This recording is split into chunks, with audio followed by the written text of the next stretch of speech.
Hello and welcome to another exciting Blender tutorial. This time we're going to be putting together the rig for our robot arm character. Let's get started.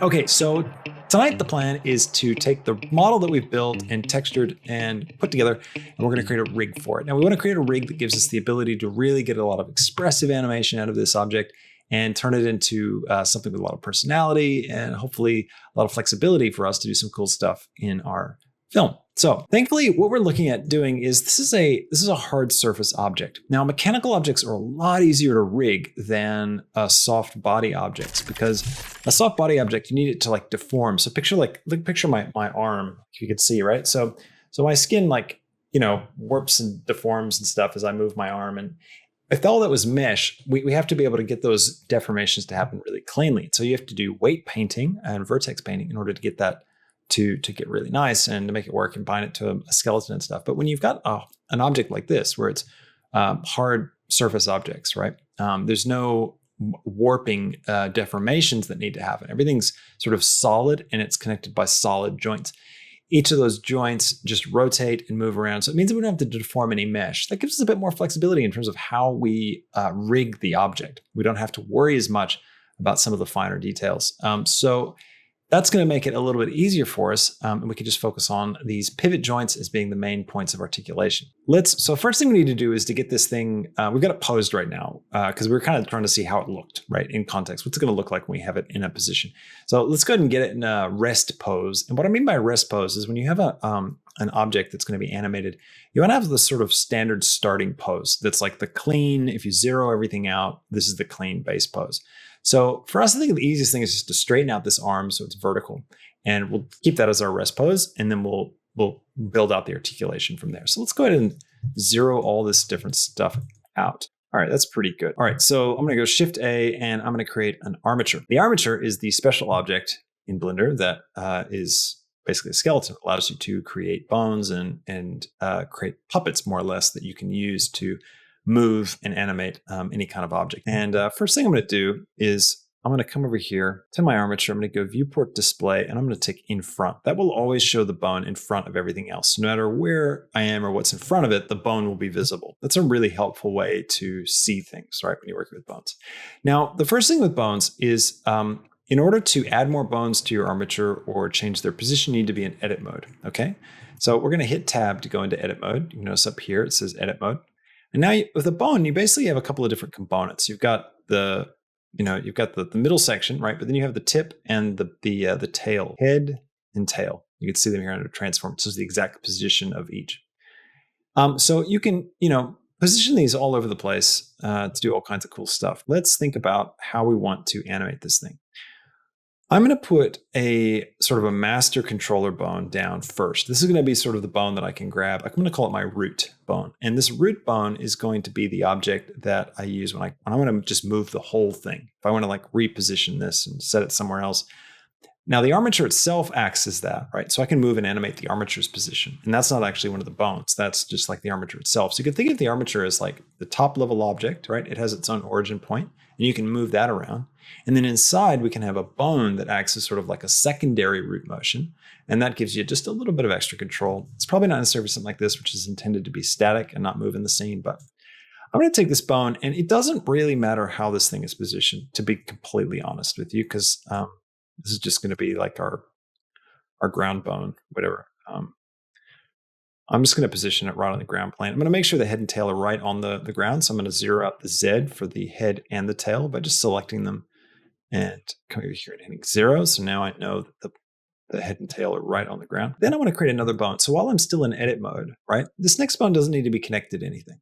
It doesn't need to be connected to the space, right? Because I never need the base to articulate. I never need the base to like rotate off of something.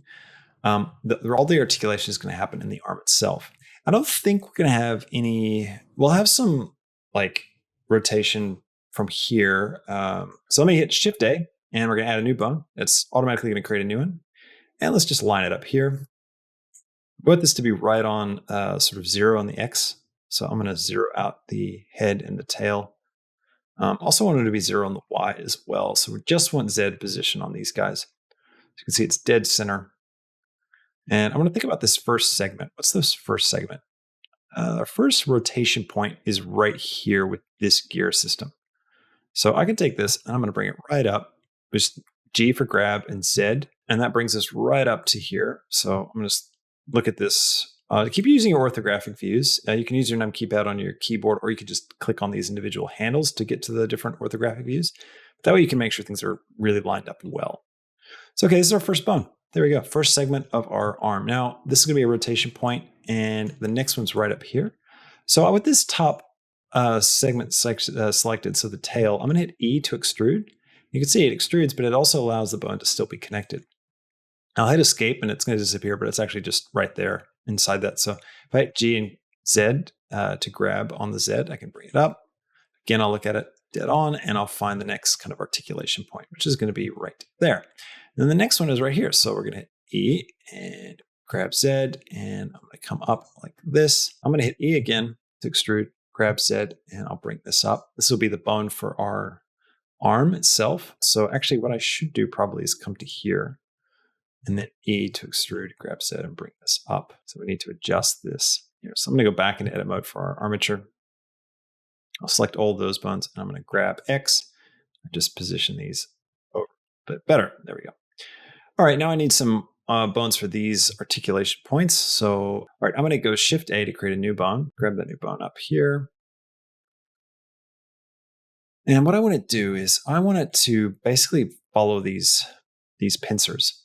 So I'm going to use snapping to do it, and I'm going to snap to the volume of something, and I'm going to go to the center of the volume. So if I grab this, that should be snapping to the center of that particular section, which didn't quite. It went to this, but it was still pretty close. Like it got to the center of that object. So I can just grab that and line that up a bit better. I'm going to turn snapping off just to kind of get it just right. E to extrude and G to grab. I'll just bring that up here like this. Now, what I'm thinking about with this is you can see, like, why didn't I stop here or here? Or why did I go all the way up here? Or why am I not worried about being exact? It doesn't really matter. Like this thing could be like this small. It could be this big. Think about it this way, though. Where that joint is rotating, I'm going to have this top section follow that joint. So it doesn't matter if it takes like the full size of it or whatever. It's even it's really small. Like it's going to follow this rotation where this goes. So really, all that matters is where this ball joint is for this particular object. So we got all those bones. These guys are not connected to anything. They're not connected to this, but I want them to be parented to it. But let's have a look first in the armature itself. So I'm going to open this up. Open up the armature. You can see all the bones that we've created. And you can see some of them are parented to other bones and others aren't. These have a lot of parents. These don't have any. So what's going on here? Let's name these bones and make things a little bit clearer for us. I'm going to come to this bone and I'm going to come down to the bone tab.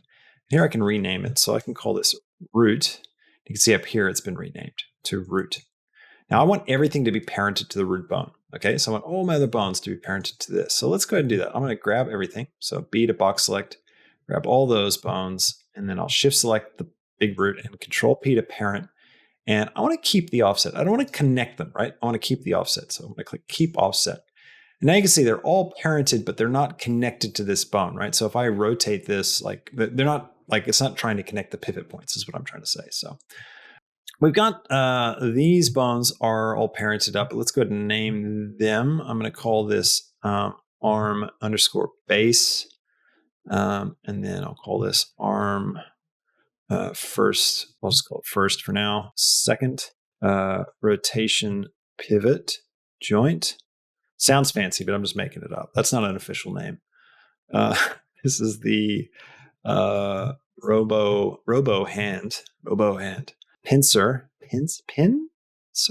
finger one base, finger one base. Sure, finger one base. Finger two tip, and I'll just take this one here and I'll click on this. I want this to be parented to it, but keep the offset because I don't want it to pivot off that joint. If I was to like take this and go here and go Control P parent connected, see how it moves the bone and it makes it connected?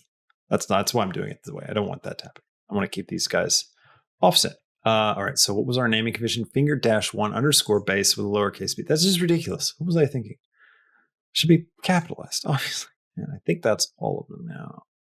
Yes, they're all parented. All right, well, let's do this. Control B, and we want to make these connected. I'm not sure why. I guess when I parented like that, it broke the connection, maybe. But you get it right if when you look in your hierarchy, things look correct. So we've got arm base right here, and then arm first and arm second. Now I want these actually all to be parented to each other. So let's get all that right. So arm first should be parented here. This one should be parented here. And then the rotation pivot joint, there you are. Connect that one as well. And then we need the robo hand. Now, if I do this, is it going to break all that I just did? I can't remember. No, it worked. Cool. So now you can see this hierarchy actually resembles the way we want it to work, right? So if we rotate the root, we want everything to move. If we rotate the arm base, we want everything above it to rotate with it, right?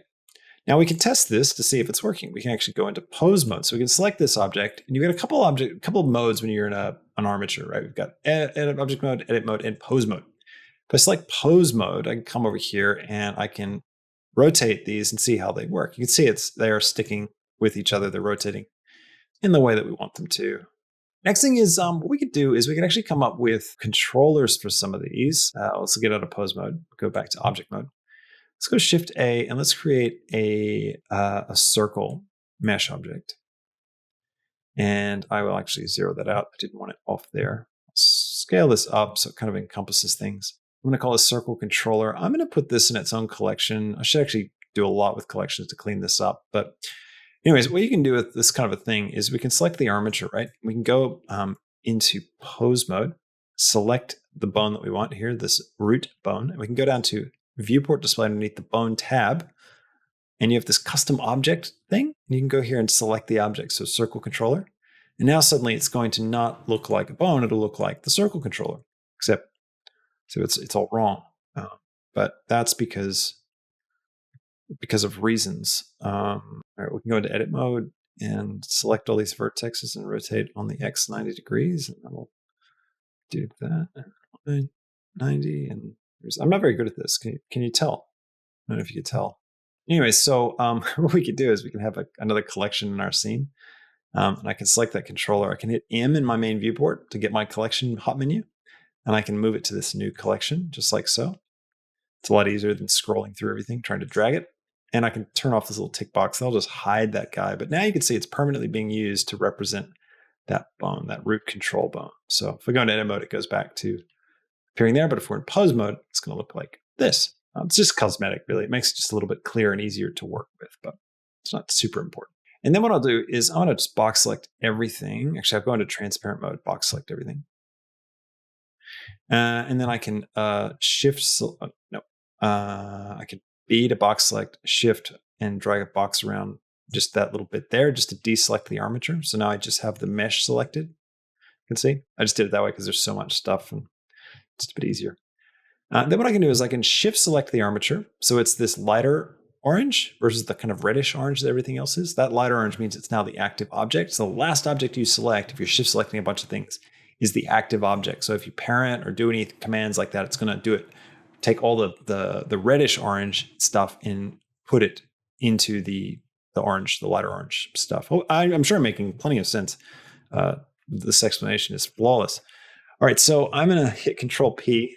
And I get a bunch of new options here because I'm parenting to an armature. Now, if I was doing this to something I needed to deform and stuff, I would set this armature deform with automatic weights, and that will look at like how far every vertex is from each bone, and then it would kind of weight it based on that. So it would deform based on that. But I'm not going to do that. I'm just going to go empty groups, okay? And what this does is basically it takes all this mesh and it makes it a parent of this armature, makes the armature its parent. And every piece of mesh will now have a vertex group associated with all the bones. You can see all the bones now are listed under the vertex, under the data properties tab right here, object data properties for all these different mesh objects. Under vertex groups, we now have a vertex group for each of these different bones. So now we can parent them based on, what color they are, or based on where they are in the hierarchy. So we can choose how we want to do this. So I'm going to take this object here, the base, and I want this to be parented to this bone, the root bone, and only the root bone. So what I can do is I can look at this from the side and I can switch from object mode, go down to Vertex Paint, now weight paint. That's what we want. And now the easiest way to see things in weight paint is if you switch to transparent mode and keep it in flat shaded mode. That's the easiest way to see everything. Then we're going to click here for the vertex button, and I hit A to select all, and it'll select all the vertexes. You can see they're all glowing here. And this shows us all of our vertexes. And we could paint specific ones. We could go, all right, you know what? I want this one to be, parented a little bit to this bone, a little bit to that bone. So I can just paint here and mix it together. But we don't want to do that. We want to just like fill this thing flat with, say 100%, on with this 100% locked to this particular bone. So the way you do it is first you find the bone you want to be, find the vertex group, that you want to be painting on. And I'm going to, I can just go in here and paint. You can see you get this heat map, right? Where red means it's fully parented to this vertex group, which is associated with the individual bone. The way that works, by the way, too, is this modifier tabs. You can see it's added an armature modifier to the mesh. And it's using bind to vertex groups. And what Blender does is if that's ticked, then it will look for the names of these vertex groups. It tries to find a bone that matches that name. So it finds the root bone and it goes, oh, okay. And it looks at this heat map and says, all right, well, that means that these vertexes need to be parented to this root, but these don't, right? So if I was to just leave that as is and head back over into object mode, grab the armature, and go into pose mode and then grab this bone down here and move it around, you can see it's like distorting my mesh. You can see how it's dragging those vertexes around, but it's not dragging anything else. That's because we haven't parented any of the vertexes. We haven't painted any of weights onto any of the vertexes. So yeah, that's what that's all about. Now, I don't want to have to paint everything, right? Because that would take forever. So what I can do is a nice little hotkey. It's up here, set weights. Shift K is the hotkey. So what I can do is I can set my weight up here to 1. And then if I hit A to select all and then do that hotkey, so Shift K, you can see it sets the whole thing to red. So now this is all fully parented to the root. But if I select another one like Arm Base, it's going to go blue. So it's saying none of these vertexes have any weight associated with base or arm or any of these other ones. Okay. So now all we have to do is go through one by one and find these different objects and parent them up. So I'm going to do that. I'll grab these guys right here.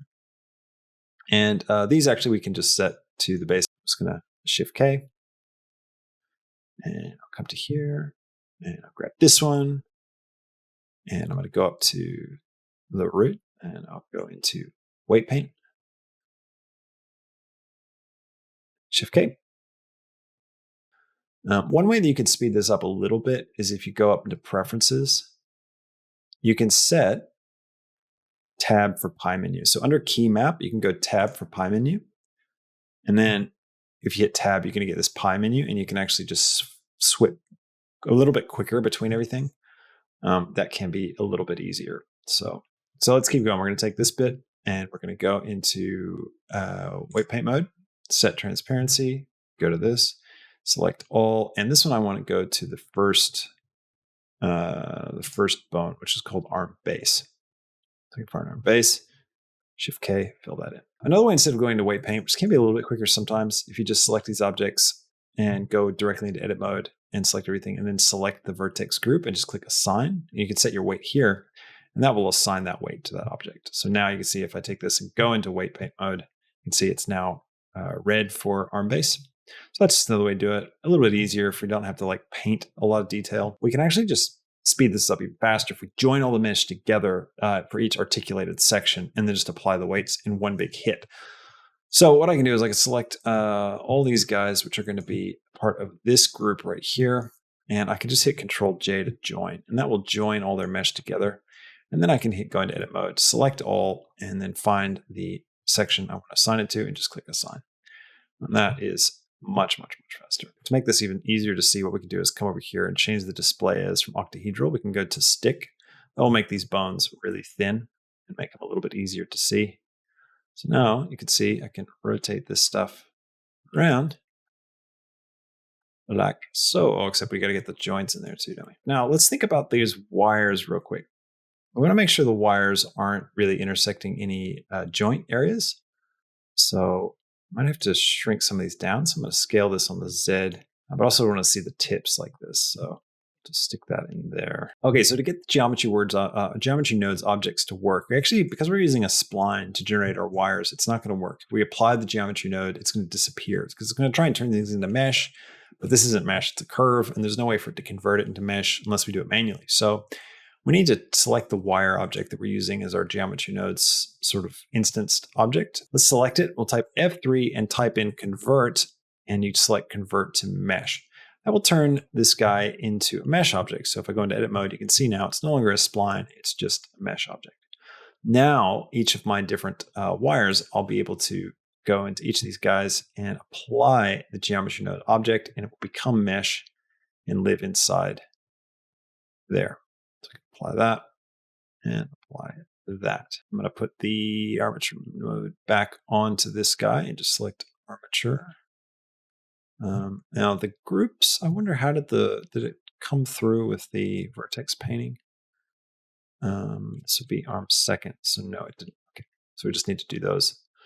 So let's come here and we'll just put the armature modifier back on, select the armature, this one as well. Let's put that back on, select that, and then we just need to do these groups. So this is arm base.